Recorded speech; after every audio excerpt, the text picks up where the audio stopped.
In the Quran, Allah, who hates shirk more than anything, to the point where it's the unforgivable sin. I mean, it's like it's worse than murder. It's worse than rape. It's worse than genocide. Shirk, which is believing that Allah has a partner. It's the worst thing in anything. It's horrible.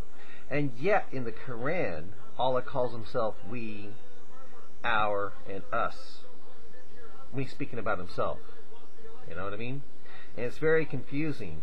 And when I ask Muslims this question, they say, well, it's the royal we, or the majestic we, or it's like, well, the kings use we, like we decree, even though he's talking about himself. You know what I mean?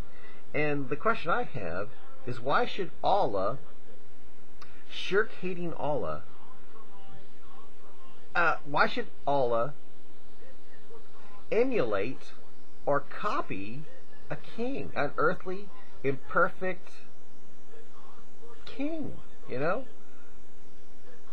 Does that make sense to you?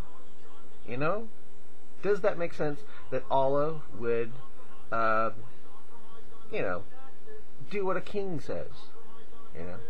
When Allah hates shirk worse than anything. Because the king says, we decree, when he's talking about himself, if that's really true. Allah has to say that too?